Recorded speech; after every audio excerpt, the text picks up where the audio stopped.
धीरे धीरे आवे गोरी धीरे धीरे आवे, धीरे धीरे आवे मोर मन मा समावे। सही सही मोला ते बता दे, हाँ सही सही मोला ते बता दे, हाँ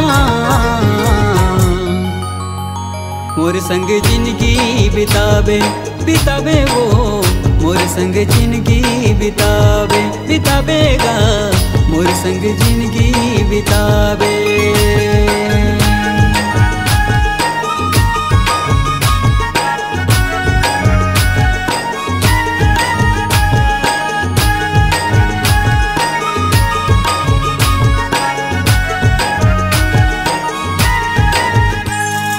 जब ले तोला देखो मैं हाँ मोर मन हा, बादर असन उमड़ घुमड़ करे रे, ओ मृगनयनी ओ मृगनयनी।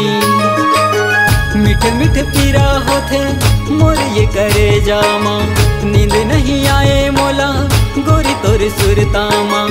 कहोगे मोला ते बता दे हो, कहोगे मोला ते बता दे, हाँ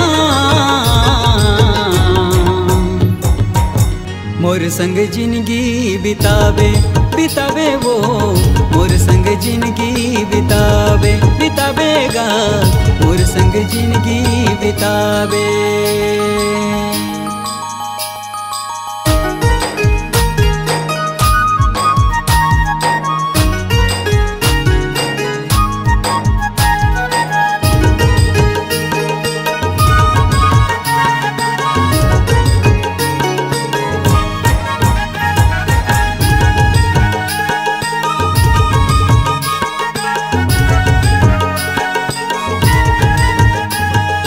बांध ले हूँ तोला मैं हाँ बंधनामा, धागा नहीं टूटे मोर माया के, ओ मृगनयनी ओ मृगनयनी।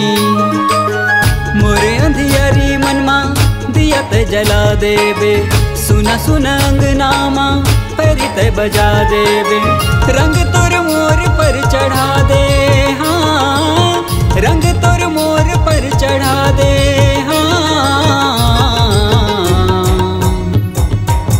मोर संग जिंदगी बितावे बितावे वो, मोर संग जिंदगी बितावे बितावेगा, मोर संग जिंदगी बितावे।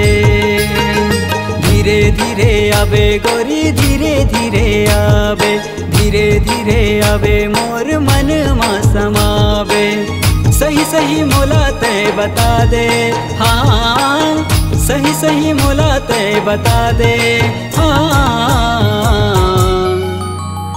मोर संग जिंदगी बितावे बितावे वो, मोर संग जिंदगी बितावे बितावेगा, मोर संग जिंदगी बितावे बितावे वो, मोर संग जिंदगी बितावे बितावेगा, मोर संग जिंदगी बितावे बितावे वो, मोर संग जिंदगी बितावे।